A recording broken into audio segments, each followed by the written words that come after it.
Hello, and welcome to this episode of the Maryland Risk Management Education Podcast. My name is Paul Geringer, and I'm the Extension Legal Specialist here in the Department of Ag and Resource Economics at the University of Maryland.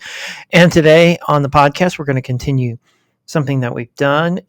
Starting with last week's episode, we've sort of gone down now what I'm going to call the Farm Stress series. We had Julie Walker on last week or 2 weeks ago to talk about just her work on doing an overview of Chapter 12. This week we have Michael Fielding on, who's an attorney in Kansas City. And here in a minute, I'll let Michael introduce himself. And Michael's going to talk about distressed farm loans. For our next episode in 2 weeks, we're going to have on, not me, but we're going to have Emily Zobel, who's an extension educator in Dorchester County here. She did an episode on farm stress and has given it to me, and I'm going to put it out on this feed so you guys will be able to hear that. The other things that I know are in the works are working on getting an episode out on what's going on, sort of some of the arguments against competition in the beef markets and issues like that. So if you've got other ideas, let me know. I'll try to get people on to talk about them. And without any further ado, here is the previously recorded episode. So, Mike, why don't you tell us a little bit about yourself and your practice? Sure. Well, first off, I'm happy to be here. Thanks for having me on. My name is Mike Fielding. I'm a partner in the Food and Agribusiness Unit at the Kansas City law firm of Husch Blackwell. I say Kansas City, it's really Midwest-based. I'm in Kansas City. I represent lenders dealing with distressed loans and particularly distressed agricultural loans.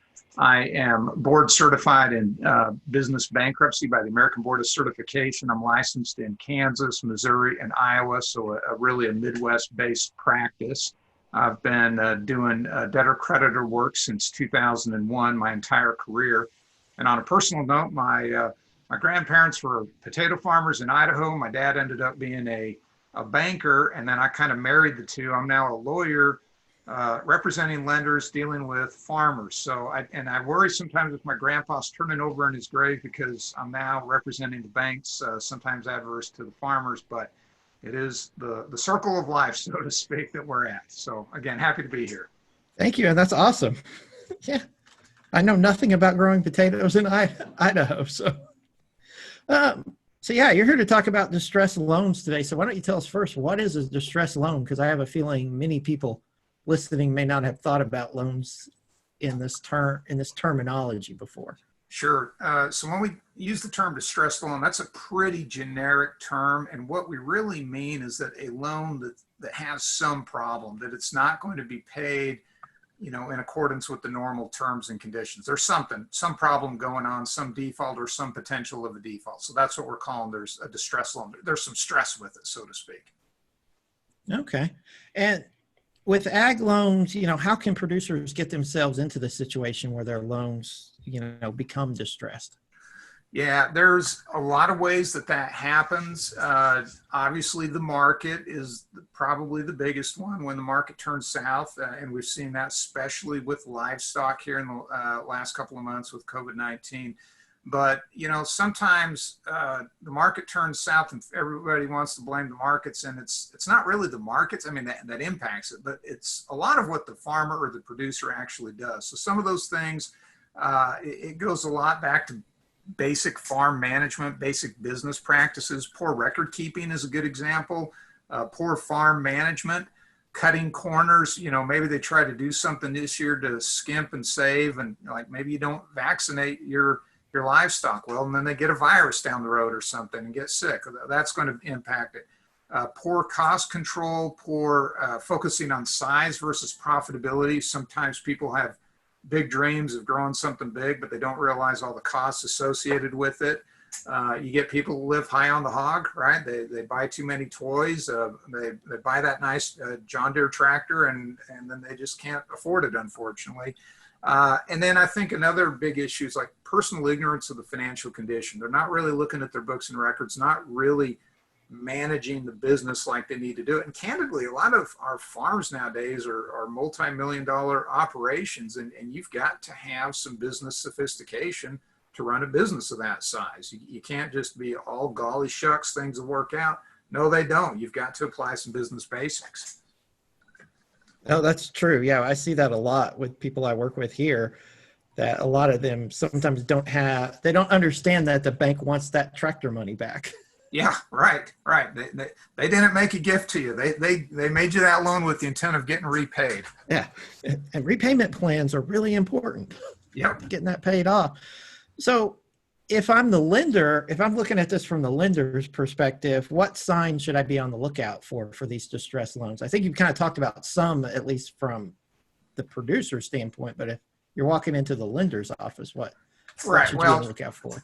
yeah, sure. Lenders obviously are going to pay attention to the markets as well. So they see the storm clouds on the horizon. One issue is like what I call comparatively poor production. So if you look in a county, some farmers will be really high yield producers. And then if somebody's a really low yield producer, that's going to be a red flag that maybe they're not doing things quite right. Can't always just blame it on the ground. There may be some way about how you're going about doing that. If the borrower is oblivious to their deteriorating financial condition, that's always going to be a really big red flag for a lender. If there's like increased payables, if borrowers should be providing periodic financial reports, and if we suddenly see that some trade vendors are not getting paid, maybe the feed or the seed company is just not getting the timely paid, that's going to be a red flag of some sort of financial distress. Robbing Peter to pay Paul is another good example of doing that. Refinancings, if they're jumping from one lender to another, those are all going to be red flags. And another one is lenders will often go out and do on-site inspections. And so suddenly, if they go out and suddenly there's some missing livestock, well, that's a pretty big issue, right? We don't want any out of trust sales. Or even if the borrower just all of a sudden moves his or her account from the lender's institution to somewhere else, that's typically a red flag because it means that something's up. They're trying to move away from the lender, and oftentimes they're not showing what's up. And then I guess maybe the final thing is failure of the borrower to provide documents, financial statements, tax returns. Those are all common things that lenders ask for. When the borrower says, nope, not giving it to you, the lender's like, something's going on here. Yes, somebody who's gotten a few farm loans in his life, that was the number one thing. If I didn't get the taxes in on time, the bank wanted that. Yeah, it's important. It really is. And I got notices sometimes it was just the accountant forgot to send me taxes to the banker, and that was the biggest problem. But I always got the notice like, oh crap, I forgot to send the taxes in this year. Oops, small problem. So when we're looking at distressed loans, I guess one of the ways to handle this is sort of through a workout. And I guess we're not talking about going to the gym and working out today. We're talking about a different kind of workout. So how are lenders and farmers going to work out these situations? Yeah, good question. And so you're right. A workout's not going to the gym. I wish it was that simple and that invigorating. Just so listeners know, they may hear the term workout. And when we use that in the context of a debtor-creditor relationship, that means there's a problem loan and we're going to try to work out the situation. We're going to try to resolve the situation without going to court or without doing some major legal type of action to enforce under the loan documents. And so there's some keys to successful workouts that would really help borrowers. The first one is the borrower needs to kind of look in the mirror and have that real self-inspection moment and say, I've got to be honest with myself. Well, why are things not working out? Yes, the market plays a big role, but sometimes when the market's up, that hides a lot of bad business practices. And so when the market drops, that really exposes bad business practices. And so a borrower needs to really be honest with themselves and say, why am I having these problems? They need to be prepared to have meaningful discussions. A lot of times you'll have borrowers walk in and they'll say, give me more time. Things will turn around. Well, from the bank's perspective, that's just wishful thinking. Yes, we hope they'll turn around, but you can't just, delay. And so you've got to, the borrower needs to be able to make some meaningful concessions and have some meaningful discussions. Borrowers should really take a hard look at their what assets they have. Is there anything out there that's maybe not generating that much revenue for them, but which could be liquidated to really pay off some debt? I know that's sometimes hard, especially with farms maybe that have been in the family farm for many generations. That really hits to a core. But candidly, if you can't carry the debt load, are you better off selling it and then doing some sort of leaseback relationship where you may continue to be able to buy the farm, or maybe sell it and then have some option to purchase in the future, assuming things turn around. The goal here is to keep the ship afloat. We don't want to just sink the ship, trying to hold on to the land, because that may be just the debt load may be something sinking us right there. Borrowers should want to talk to other lenders, see about refinancing. It's always good to look around, see what options are out there. If you've got unsecured debt, sometimes people will take lump sum payments as opposed to a means of just resolving the debt, because it's expensive for an unsecured creditor to try to sue you and pursue after. So those would be kind of key things to a good workout. I'll say the one thing that's really going to be a big turnoff to lenders is if a borrower goes in and starts saber rattling and say, well, you did this wrong and you loaned me too much money and I'm going to sue you, or you breached your contract. I will tell you that goes over very poorly with lenders, as you can well imagine. It's like, if you come in and start really trying to act tough and say, work things out with me, that typically is a big turnoff to the lender. Sometimes, I shouldn't say sometimes, occasionally it may work, but by and large, it really sours things. And that's not good, where you're trying to, bring a consensual resolution to the matter. That makes sense. Yeah. I wouldn't want to work with somebody that came in and threatened to sue me. No. Right off the bat. No. I mean, who does? Right. And the one that's particularly galling is when they try to sue you saying, you loaned me too much money. It's like, really? No, you should not have taken out that loan in the first place. And we are not going to be liable to you because we made that loan to you. They have not gotten to the first level of accepting their problems, which... Right. They're still in denial. Yeah, that's exactly right. Yeah. So as we move forward with this, if the workout doesn't work, there's always foreclosure as the option, I guess, in some cases with lenders. There may be other options too. Yeah, right. And foreclosure takes on two different aspects: judicial foreclosure and non-judicial foreclosure. Let me apologize. Let me back up and cover one last thing on the workouts, because this leads to the foreclosure issue. One big issue that lenders will often do is when they're trying to do a workout, they may do a loan modification, or they may do what's called a forbearance agreement. And a forbearance agreement is where the lender basically says, I will not pursue my loan rights against you for some period of time if you do A, B, C, or D. And that may be paying some debt, selling some collateral, maybe getting some additional guarantee. So those are the forbearance agreements. What happens, though, is sometimes the lender will work with the borrower, with the producer, and the producer just can't make it. They don't do it. And so then we get into what are the foreclosure type options, right? So everybody generally understands what a foreclosure is. A foreclosure is where the bank's going to come in and get the property. Well, when we really start driving down into this, there's real property and personal property. So the real property is going to be the real estate. That's probably the simplest one. It's going to vary from state to state. So like here in the Midwest, I'm right in the Kansas City area, straddling the line between Kansas and Missouri. And Kansas, for example, is a judicial foreclosure state. So if somebody's going to try to foreclose on the farm, they've got to actually file, a lawsuit and go get it. But in Missouri, it's a non-judicial foreclosure state. And so all they have to do is notice it in the newspaper, go to the courthouse steps and call the auction. And it makes a big difference because like in Kansas, in a really fast environment, the bank may be able to do the foreclosure in like 4 months time. Obviously it can really be extended out. In Missouri, it can be as quick as maybe 45 days or possibly even sooner. And so depending on the state that our listeners are in, that can make a really big difference on the speed of things. Again, that's with real estate. Now, when you talk about personal property, you're looking at equipment, machinery, livestock, crops, things of that nature. And what we have is obviously the Uniform Commercial Code, which is going to govern all of that. It's uniform throughout the nation. And that gives the lenders a lot of options. They have a lot of options where they can liquidate that collateral without ever going to court. All they need to do is get possession of it, and then they can notice up a sale and sell it. They can't what's called breach the peace. So, if you put a no trespassing sign on your property, somebody can't go across it, pick up the equipment, and then go haul off and sell it. That's going to be breaching the peace, even though they just walked on the property and got it. I mean, it's a trespass. But if they can get it, they can go ahead and liquidate it. But sometimes lenders, for whatever reason, maybe the borrower is absconding, and so maybe they have to go to court, get a court order to, force the sheriff or ask the sheriff to force the sale of that equipment. So those are kind of the different options that a lender would have out there. At the end of the day, it's going to be the lender enforcing their legal rights under their loan documents and then trying to liquidate the collateral to pay down the monies that are owed.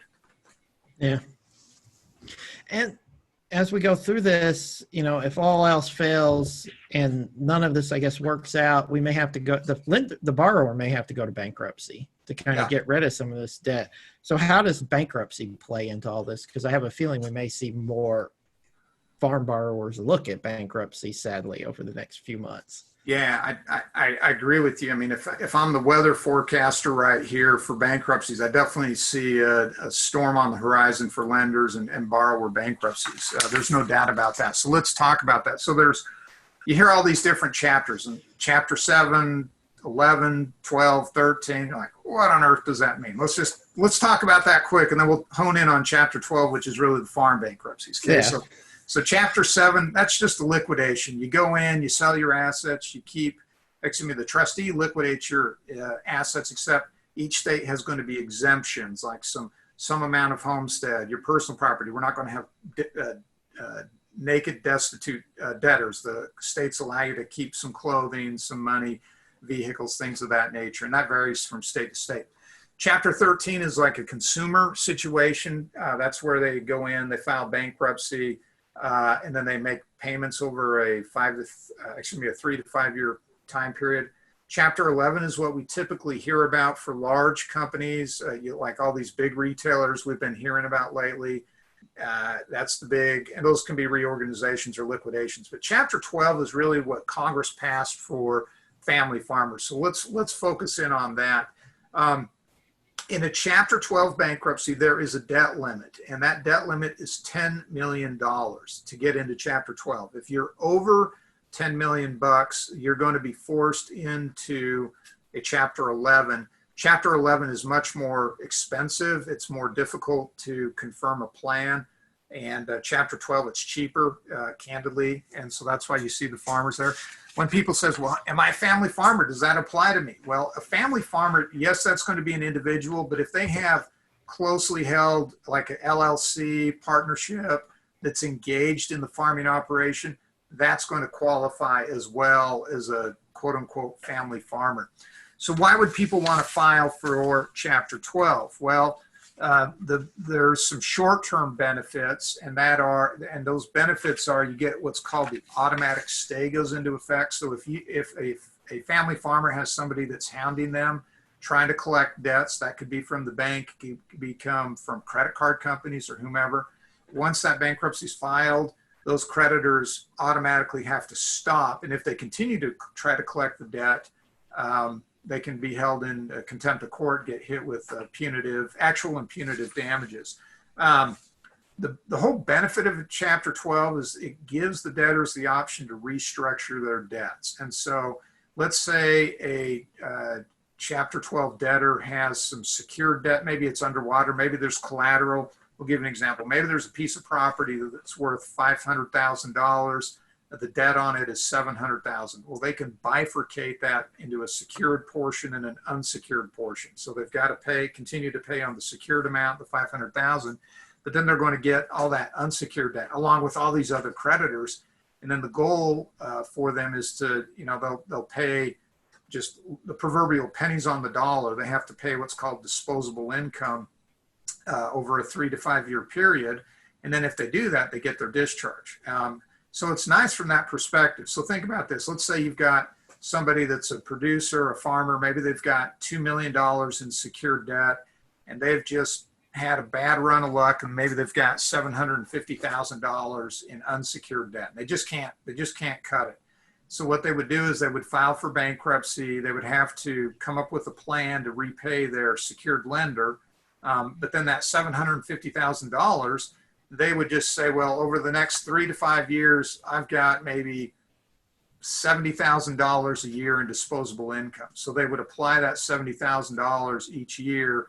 It would get paid out on a pro rata basis to these unsecured creditors. And then if they complete all their planned payments, then they get their discharge at the end, keep their property, and continue farming. So there's some benefits, obviously, for debtors. So debtors will say, well, that sounds great, right? That'll solve all my problems. And we wish it were that simple. There was a study done of looking at Chapter 12 plans from 2000 to 2015, so a very long period of time. And it turned out that slightly less than half of those cases were actually successful. So if somebody's saying, well, I really want to file here for Chapter 12, the odds are that just slightly more than half those cases aren't going to make it. And that could be a lot of reasons. I mean, so that may be another question. Why is it that some of these cases fail? It's a great question. And the answer is, a lot of times people don't have a really good plan, in the sense of they couldn't make it work before bankruptcy. They were just kind of treading water. They get the break, but they really haven't learned how to make their farm operation cash flow. And so if somebody were to contemplate bankruptcy, I think one thing to do would be to say, all right, let's just ignore kind of all these past due debts that you have. If we temporarily ignored those, and if we just looked at kind of your current debts, what you need to pay kind of day to day, week to week, month to month to operate as a going concern, could you do that?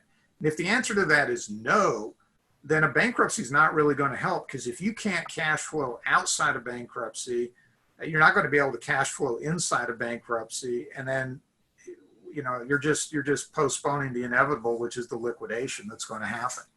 That makes sense. Yeah. There's some people that are poor managers, like you talked about earlier, that probably should not be farming and don't know how to run a business, which is probably bad to say, but yeah.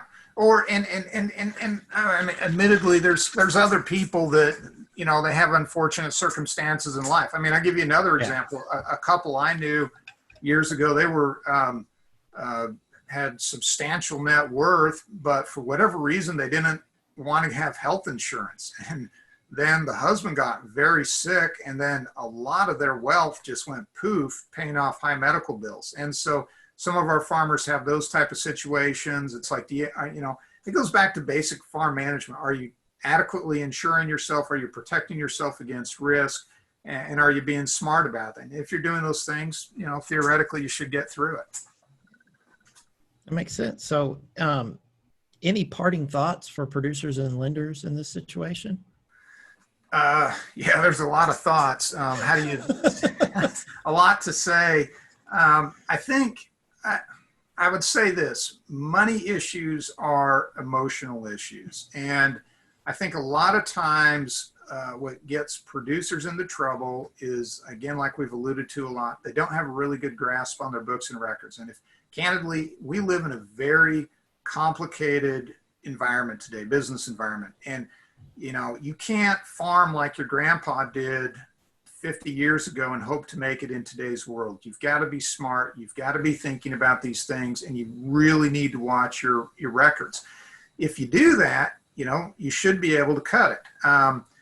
With lenders, my experience with lenders, because a lot of times our producers have loans with community banks. My experience is that community banks, by and large, want to try to get things resolved. They don't like seeing so-and-so go under, but at the end of the day, that's their money that they've loaned to you. And if you're trying to jerk them around, their patience will run out, their niceness goes away, and they'll say, fine, just get us the money. So I think it's important that from a producer standpoint, you try to keep those relationships cordial, be honest, be upfront, keep good lines of communication, try to work things out. And a lot of times you're able to reach consensual resolutions with the lenders without having to, go the litigation route or these bankruptcy type scenarios.